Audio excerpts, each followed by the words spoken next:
Bom, mensagem forte, como é característica do espírito Erasto, né, que se intitula discípulo de Paulo. Há uma especulação aí que ele teria sido um dos cristãos próximos a Paulo, né, que se dedicou a acompanhar junto a Paulo a sua peregrinação, que não é muito citado nas tradições bíblicas neotestamentárias. Há uma outra tradição que alude que esse Erasto é o próprio Barnabé. Eu não vou entrar aqui na polêmica, na especulação. O que a gente sabe de Erasto são os elogios que o próprio Kardec faz a ele na Revista Espírita. Em algumas ocasiões, Kardec diz que se admirava da lógica e da coerência das mensagens de Erasto, que chamava a atenção a coerência, a lucidez, a inteligência e o bom senso com que Erasto colocava suas ideias, né? Erasto praticamente foi uma entidade que se manifestou através da médium Ruth Céline Jaffé, a mesma médium que praticamente fez uma espécie de revisão do Livro dos Espíritos na sua primeira edição e foi uma das responsáveis, talvez a principal responsável, por adicionar boa parte do conteúdo que ficaria conhecido a partir da terceira edição, já que a primeira edição e a segunda não apresentava as 1019 perguntas como nós conhecemos. O Livro dos Espíritos era muito mais compacto, né? Possuía poucas, né? Uma das partes, se não me engano, a parte 2, o Mundo Espírita, não havia ainda, que mais tarde foi acrescentado, graças à colaboração de alguns médios, especialmente a ela, Ruth Céline Jaffé, que era uma notável médium, a ponto de Kardec, mais tarde, na Sociedade Espírita de Paris, se referia a ela, com as iniciais, aludindo de que se tratava da melhor médium, ou da maior médium, que ele utilizou na Sociedade Espírita de Paris, que é a médium que recebeu as mensagens do Espírito de Verdade. Não obstante, numa época daquela, época que a gente já comentou aqui, uma época difícil, uma época em que a ética mediúnica e a ética espírita estava começando a ser lançada às suas bases, e os médiuns do século XIX ganhavam dinheiro com a prática mediúnica. O termo médium é um termo de Kardec, antes era chamada sonâmbulo profissional, era a expressão, né? Daí Kardec utilizar sonambulismo natural e sonambulismo provocado, magnético, né? Induzido, né? E o indivíduo entrava em transe e não havia nenhum problema, não havia nenhum problema na conceituação social da pessoa receber benefícios com aquilo, né? Mais tarde, quando ela viu o sucesso do Livro dos Espíritos ser publicado e o Livro dos Médiuns, principalmente, ser muito vendido, ela ficou um pouco melindrada e se queixou a Kardec dizendo que as mensagens mediúnicas que ela recebeu de Erasto, de Sócrates, que estão no Livro dos Médiuns, que era de autoria dela e que ela deveria receber alguma coisa para isso. E Kardec sorriu e pediu para ela procurar justiça. Aí a gente abre um parêntese aqui, né?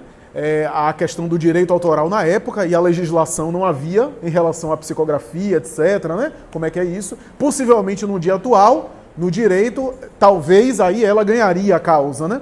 Na época talvez não ganhasse, porque havia ali a dúvida que foi lançada. As mensagens eram de propriedade do organizador da obra ou da médium que recebeu, né? Então haveria uma discussão, ele não deu os originais para ela mais tarde foi a Alexander Aksakov, e se queixou muito de Kardec para ele, rompendo com Kardec. Era uma grande missionária, uma das médiuns missionárias da época, mas Kardec estava muito à frente dela, né? Estava além, né? Porque falava da ética mediúnica gratuita, tanto é que a gente não vai ver na obra kardeciana a citação do nome dos médiuns, no máximo as iniciais, como está lá em Uranografia Geral, a Gênese. Esse capítulo foi recebido por Galileu, o médium C.F. Camilo Famalion.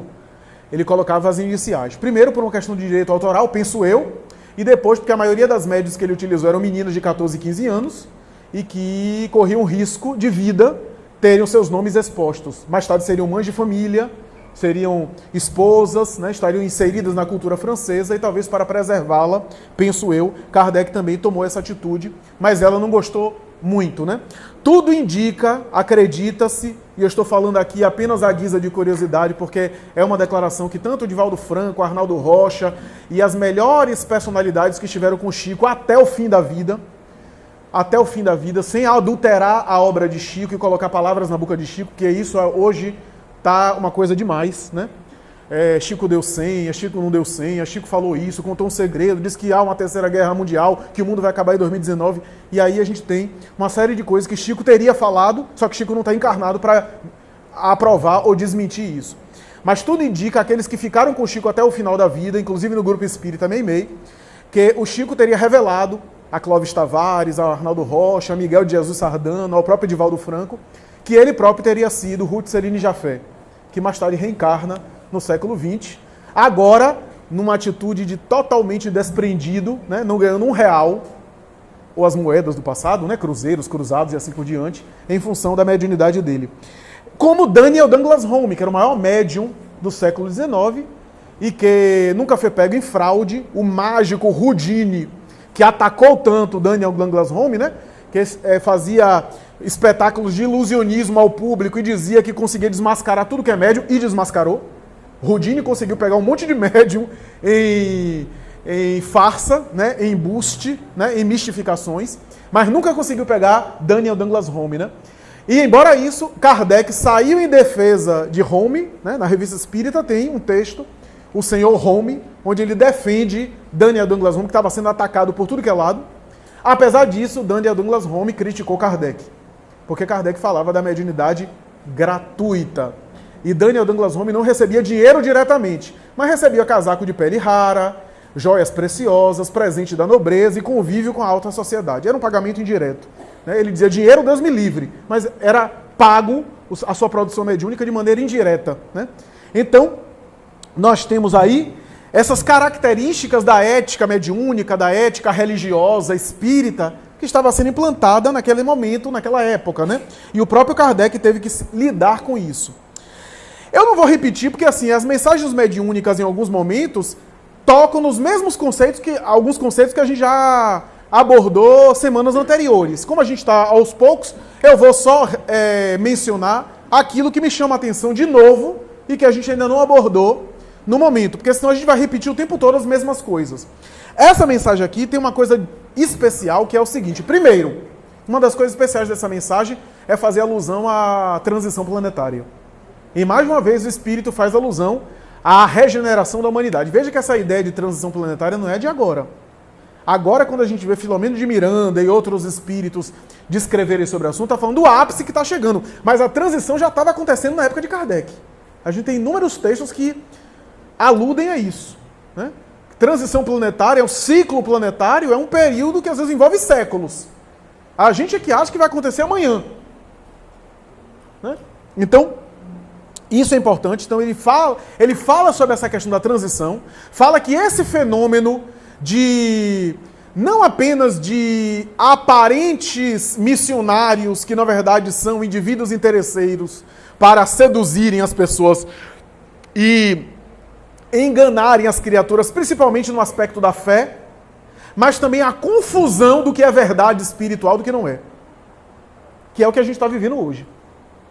Mesmo aqueles que estudam a espiritualidade, às vezes, ficam confusos do que é verdade e do que não é, em termos espirituais, do que é autêntico e do que é de caráter duvidoso. O que o Espírito está falando é que isso é perfeitamente normal em épocas de transição. Quer ver uma época de transição que acontecia muito isso? A época que Jesus encarnou. No momento que Jesus encarnou, eu contei isso numa palestra recente, a humanidade vivia algo muito semelhante ao que vive hoje. Contradições, uma tristeza e um desencanto que tomava conta da população. Os rabinos de Israel diziam que Deus, Yahvé, havia esquecido da população hebraica, da população dos judeus, porque já tinha quase 4 séculos que não aparecia nenhum profeta especial. Ou seja, o povo de Israel estava sem a consolação da profecia, a boca mediúnica parecia, diz Amélia Rodrigues de maneira poética, parecia ter os seus lábios fechados. Ela diz isso. A gente está vendo isso. A falta de referência, de paradigma, a falta de norte, de segurança, os desafios na família, os conflitos dentro do lar, os disparates de toda sorte, esses antagonismos, essas contradições da transição planetária que acontecem hoje. Acontecia na época. Nunca se falou tanto em ética e nunca viveu um período de tanta violência. Nunca falou tanto em respeito pela vida e nunca houve tanto suicídio. A gente está vendo isso hoje, esses antagonismos, que faz parte. Então o Espírito está falando que esses fenômenos de falsas verdades e de criaturas que se aproveitam do aspecto religioso. Por quê? Porque as criaturas estão sofrendo, estão buscando consolação nas instituições religiosas. As instituições religiosas hoje também atendem necessidades psicológicas, emocionais também das criaturas. Não deixa de ter um aspecto terapêutico. Eu até acredito que os núcleos religiosos do futuro terão ênfase maiores nisso. No trabalho psíquico, né? Trabalhar psiquicamente a criatura. Né? Sem necessariamente concorrer com psiquiatra, psicanalista, não estou dizendo isso, estou dizendo que vai substituir os psicólogos, senão eu estou desempregado. Mas até lá eu já desencarnei. Mas o que eu quero dizer é que atende essas necessidades da alma humana, a religião. Né? E como as criaturas estão sofrendo, há um espaço aí que as criaturas se aproveitam para se beneficiarem em cima do sofrimento alheio, em cima das necessidades alheias. Né? Porque hoje a coisa mais fácil é seduzir uma pessoa do ponto de vista espiritual. Porque as pessoas acreditam em tudo. E às vezes a gente está tão sofrendo que a gente até induz a pessoa. Eu contei isso até de maneira brincando, mas é verdade, né? Estou sentindo uma coisa aqui. Quem é meu avô? É ele mesmo. E aí, a própria pessoa vai me falando tudo. Eu vou jogando umas coisas assim, né? Eu não estou dizendo que não há um médium, um indivíduo que atende pessoas e que tem uma sensibilidade autêntica. Não é isso. Né? Mas, nessa época, há isso, né? Nessa época, e aí o Espírito chama atenção para uma coisa, né? A confusão que a gente está vendo hoje, por exemplo, em matéria de lei, política, sociedade, está tudo confuso. Eu vi recentemente um autor de informática num texto falando que estamos numa era de transição na informática. Tem transição até na informática. E ele falando que daqui a 2 anos ninguém pode prever como é que vai ser os notebooks. Tanto são as mudanças. A gente pega na sociologia, tem lá o tema da transição, que é um período de transição. Todas as áreas, todos os setores estão vivendo esse momento assim, de quarentena, esse momento difícil. E o que é que acontece? O Espírito está falando aí do combate, do desmascarar os impostores, ele está alertando uma coisa importante. Esse desmascaramento, essa ideia não é cair no erro de sair numa guerra santa. E a mensagem faz uma alusão a isso. O desmascarar é primar por um grupo de estudo como esse. Porque num grupo de estudo a gente se esclarece. A gente vai formando a mentalidade para saber ver tudo e separar o que é coerente do que não é. O que é válido espiritualmente e o que está incompatível. Formar uma mentalidade, leitura espiritualizante, estudo, diálogos, né? Leitura também individual, estudo também do autodidatismo que a gente precisa fazer, né? A análise, o desenvolvimento do bom senso, os exemplos que a gente dá. Isso tudo vai desmascarando os equívocos. E eu me lembro daquela passagem da parábola de Jesus, né? Do joio e do trigo, né? Que Jesus fala do crescimento. Chega um momento que o joio e o trigo crescem juntos. Que momento é esse? É o da transição. Jesus estava anunciando a transição. E aí quando o Senhor de terras chega, um dos seus servidores sugere retirar, separar o joio do trigo. E o Senhor diz, o Senhor ali representando talvez a divindade, diz não. Porque ao arrancar um, corre-se o risco de extirpar o outro. É necessário que o joio e que o trigo cresçam juntos. O que é que isso quer dizer?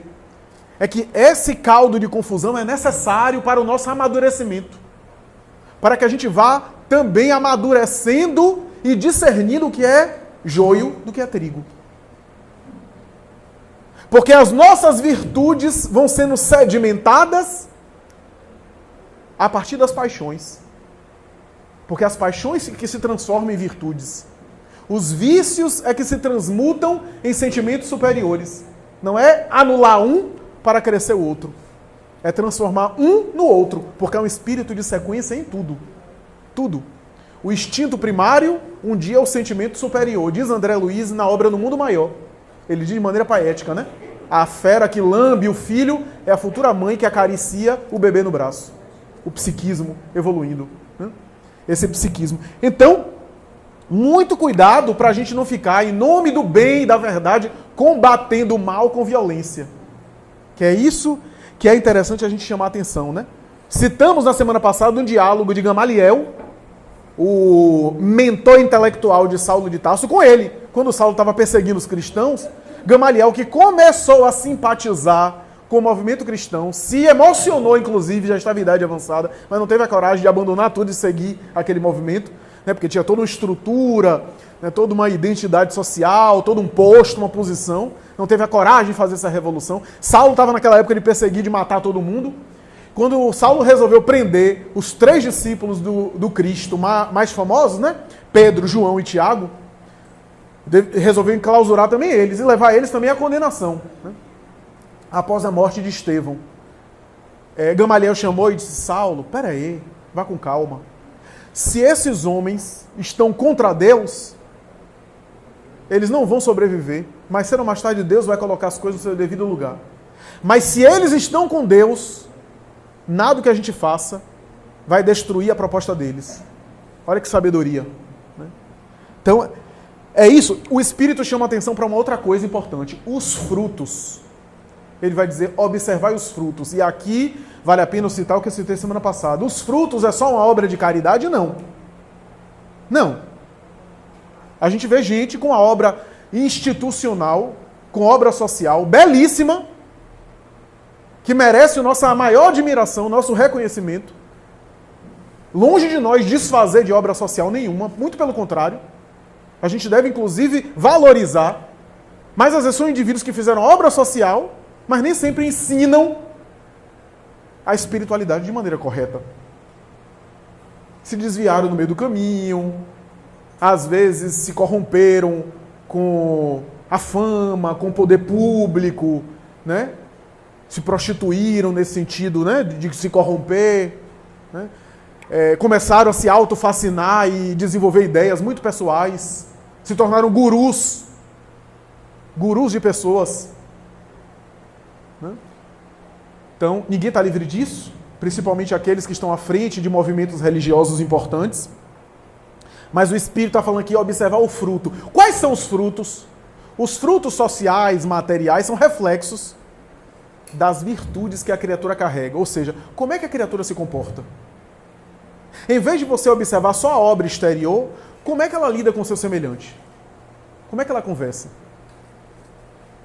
Eu me lembro certa vez de Valdo Franco, numa altura dessa do campeonato, não faz muito tempo, eu assistindo ele na Mansão do Caminho, ele acabou a palestra, ele fez uma abordagem psicológica, né, inclusive da obra de Joana de Ângeles, e tinha um amigo nosso, que é do meio espírita, palestrante também, é da área de psicologia. E ele se aproximou, botou a mão no ombro e disse assim, e aí, eu falei alguma coisa errada? Quer dizer, a humildade, né? Não está acima de ninguém, né? Está sujeito, se considera igual a todo mundo, embora ele saiba da tarefa importante, ele tem consciência disso, mas não se acha infalível, né? Então, os frutos, né? Por que Jesus chamou a atenção da antiga Palestina? Não foi pelos milagres, porque outros profetas fizeram milagres semelhantes. Não foi pelas curas, porque outros profetas também curaram. Há, inclusive, um belo diálogo de Maria Madalena, num dos livros de Amélia Rodrigues, quando foi conhecê-lo. Ela diz, mas esse profeta é mais um que cura? Eu estou acostumado com esses profetas, mas será que ele vai me receber? E aí o homem diz assim, Senhora, esse profeta é diferente. Ele come com ladrões. Ele conversa com meretrizes. Ele se mistura com o povo mais execrado. Ele dialoga com as pessoas que são excluídas. O que chamava a atenção era a forma como Jesus se relacionava com as pessoas. E não pelos fenômenos que provocava. Então isso é interessante a gente pensar, né? E aí o Espírito desenvolve isso falando sobre a humildade. Quando ele fala no parágrafo aí, que ele fala de que os verdadeiros missionários ignoram-se a si mesmos, né?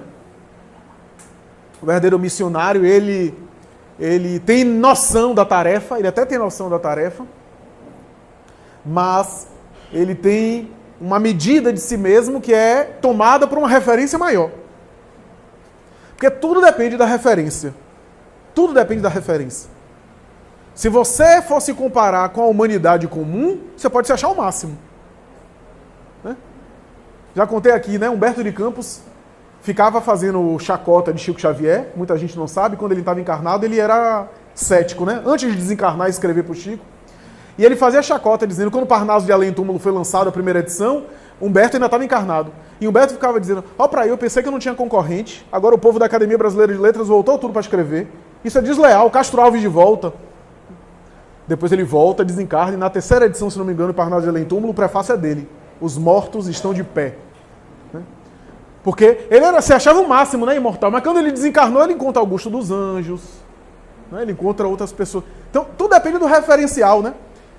Eu nunca me esqueci de uma entrevista que Chico deu à FEB, e aí perguntaram a Chico como é que Emmanuel se comporta nas reuniões espirituais dos guias do país diante de Ismael. E Chico respondeu, Emmanuel está aqui dizendo que ele fica de joelhos diante de Ismael. Então, tudo depende do referencial.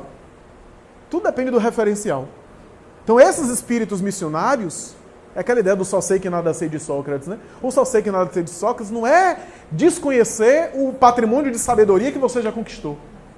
Mas é porque o verdadeiro sábio, à medida que ele sabe, ele percebe o quanto ele ainda não sabe.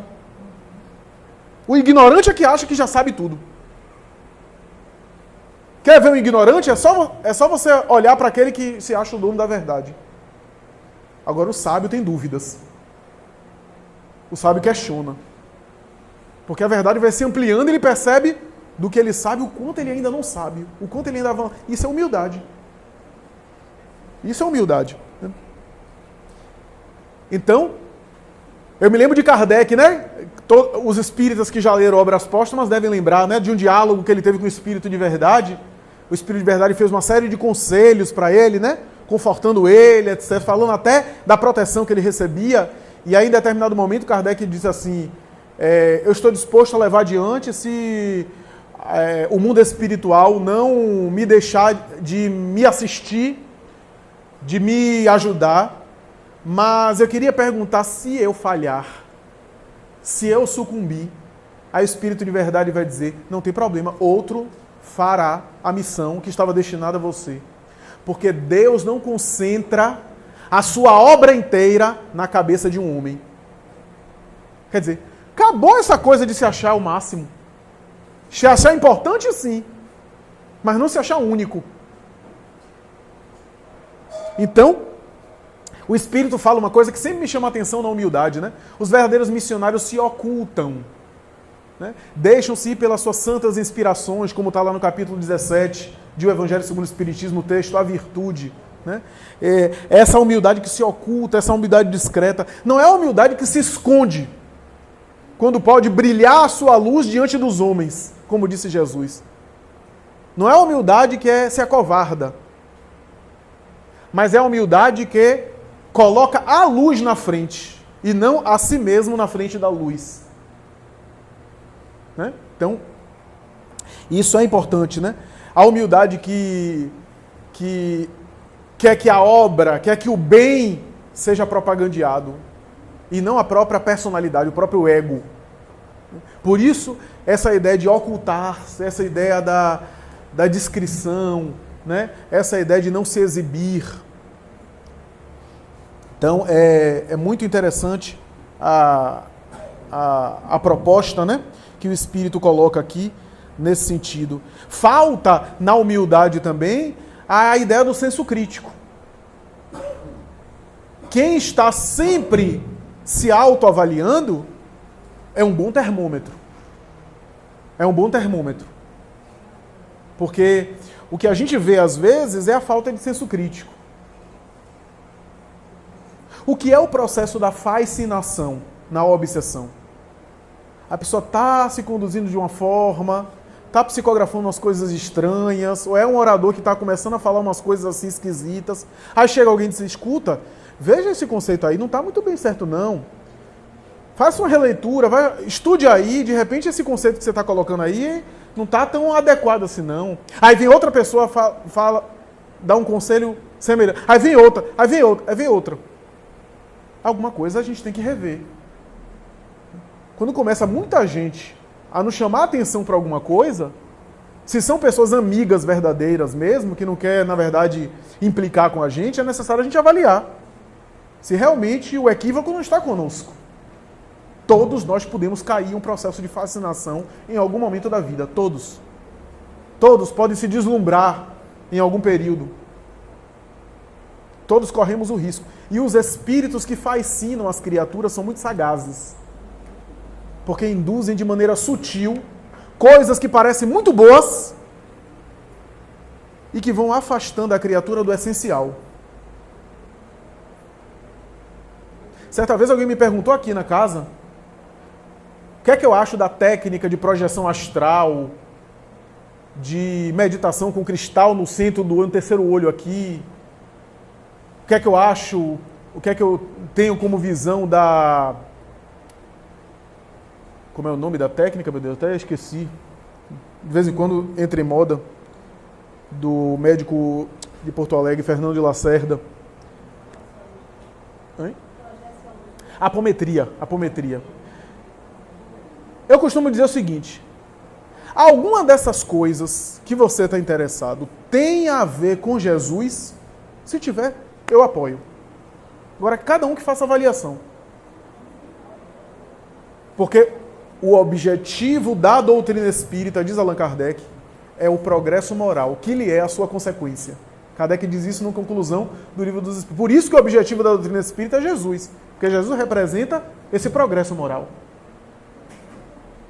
O restante são fundamentos filosóficos e científicos muito bons, mas o objetivo do espiritismo é tornar a criatura melhor. Então, interessante isso, né? Interessante isso, porque a gente tem esses desafios, essas armadilhas, né? Só para concluir, passar aí para as perguntas, a gente tem um tempo maior até para discussões. Eu já contei aqui, é um caso até engraçado que aconteceu quando José Pititinga estava encarnado. José Pititinga, que na verdade é um nome que ele adotou em cartório, viu? Ele registrou em cartório. O nome dele era José Florentino de Sena.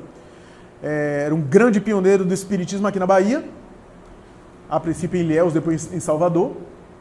Esse homem venerando, que foi um dos responsáveis pela fundação da União Espírita Baiana, hoje Federação Espírita do Estado da Bahia, era um verdadeiro apóstolo do bem, à semelhança do Dr. Bezerra de Menezes, né?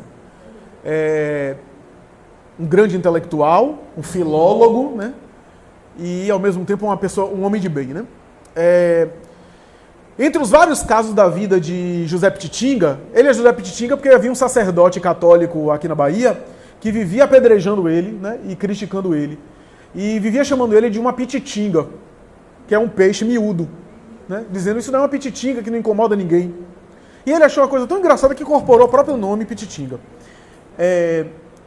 Esse homem extraordinário, ele teve um evento da vida dele que é o seguinte: na Cidade Baixa, aqui em Salvador, houve um centro espírita cujo médium, um dos médios da casa, estava recebendo Jesus.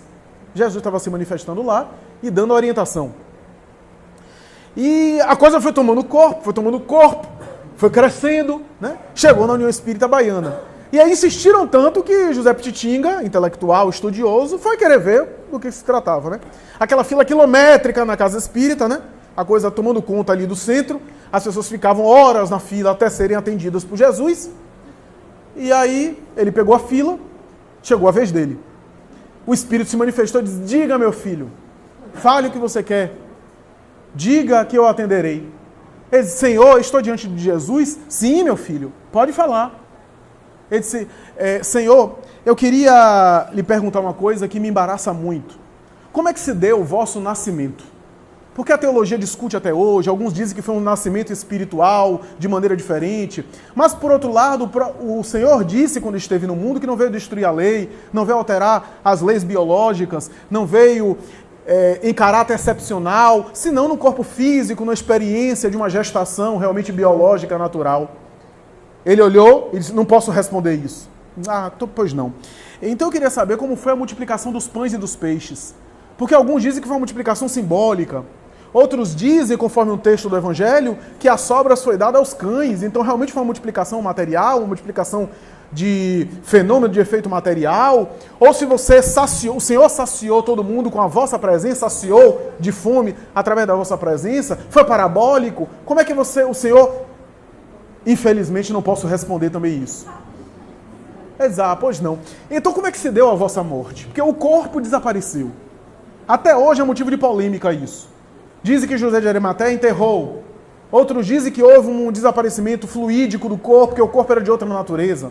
Outros dizem que os espíritos emissários do Senhor, para que não houvesse uma profanação e mais tarde objeto de poder da estrutura óssea do vosso corpo, houve uma aceleração de partículas para o processo de aceleração de putrefação e desaparecimento, decomposição material.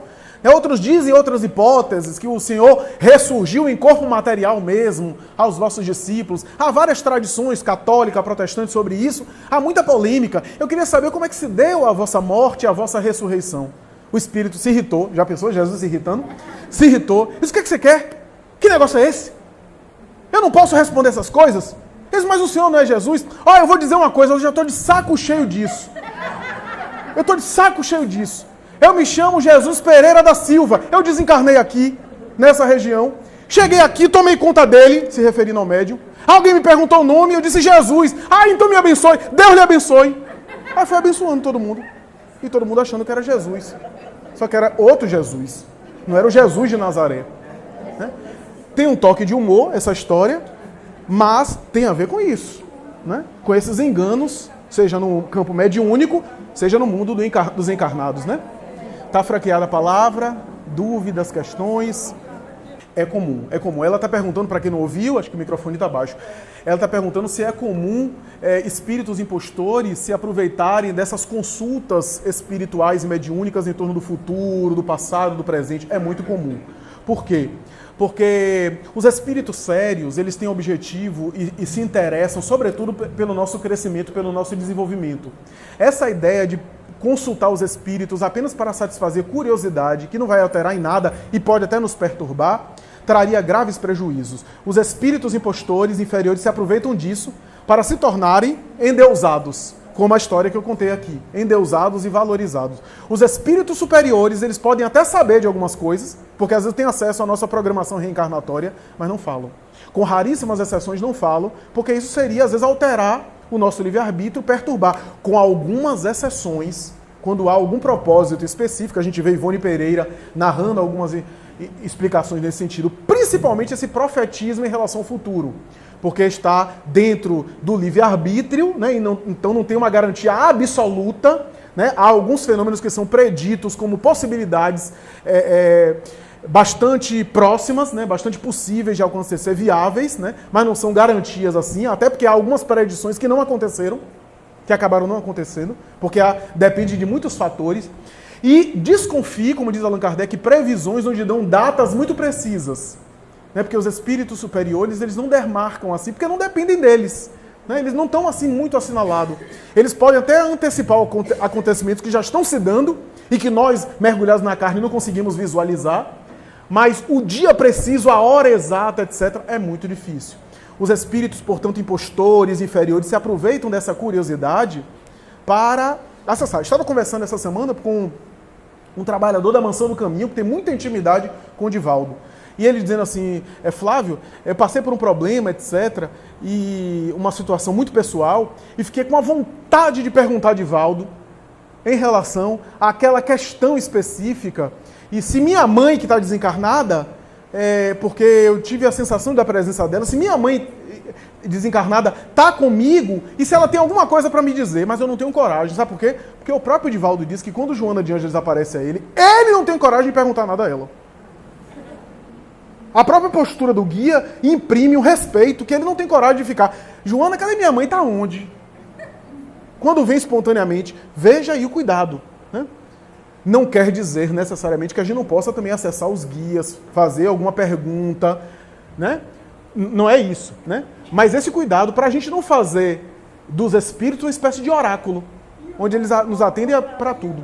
Que é uma prática, necromancia, quiromancia, são práticas, né, esotéricas, né, que envolve também leitura de mão, né, e utilização de objetos, de amuletos, materiais, sim, para tentar prever o futuro, né.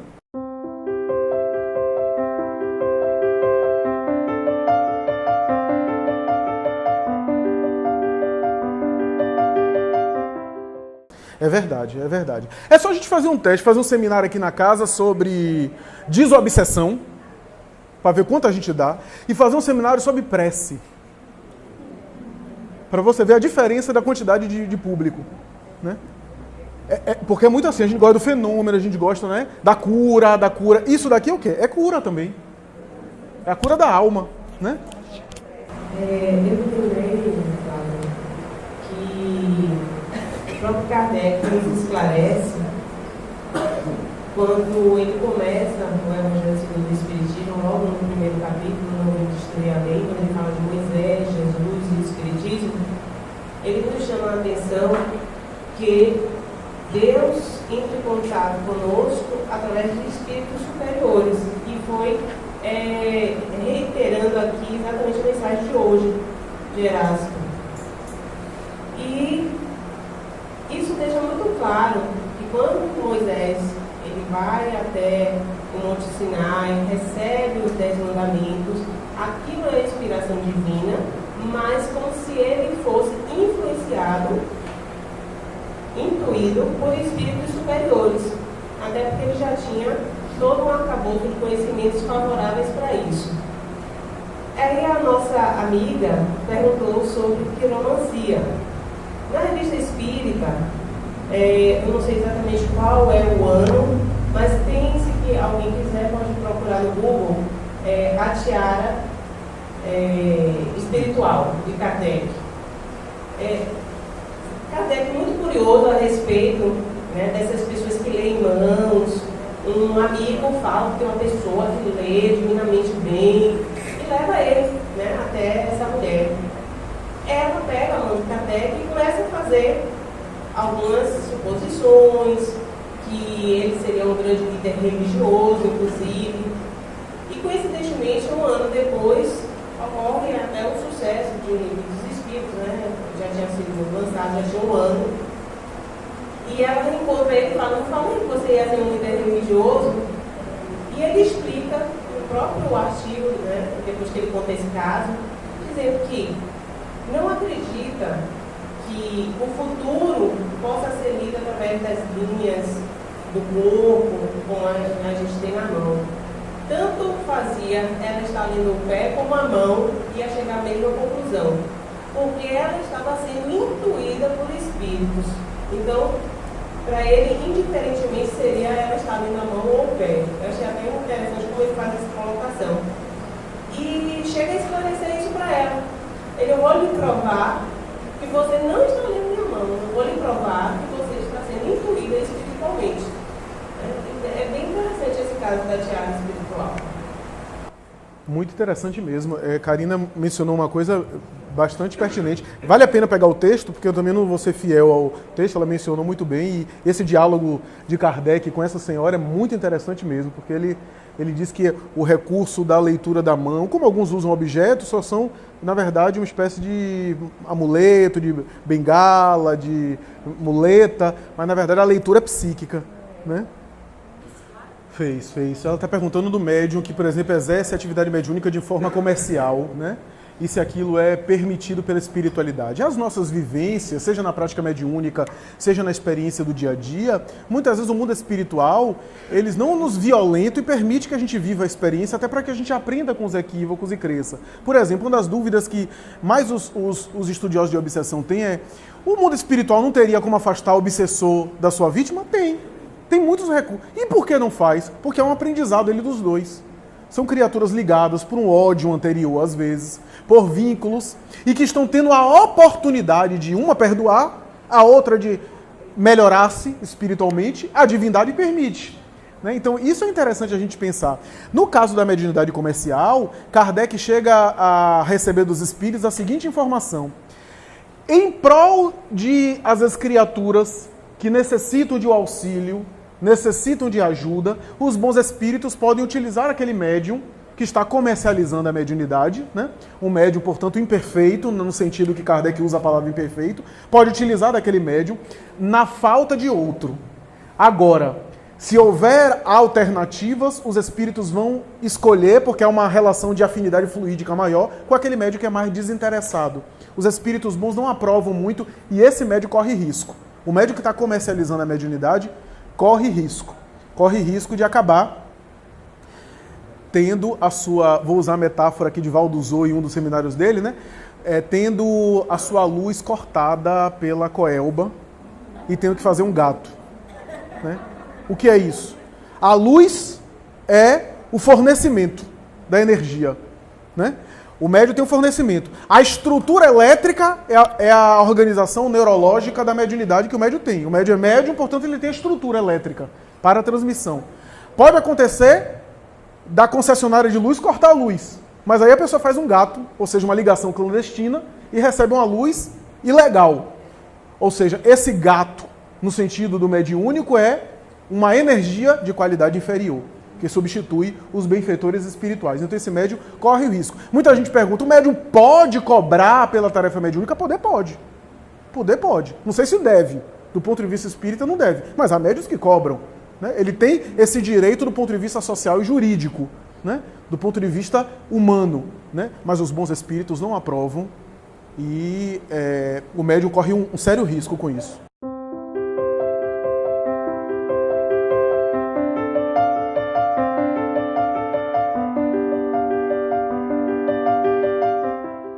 Não, por isso que não deve cobrar. Aliás, esse não é o único motivo, mas é um dos motivos. Porque eu não garanto, se eu sou médium, eu não garanto que agora eu vou receber um espírito. Porque o médium é um instrumento, é passivo. Ele não tem controle sobre o fenômeno.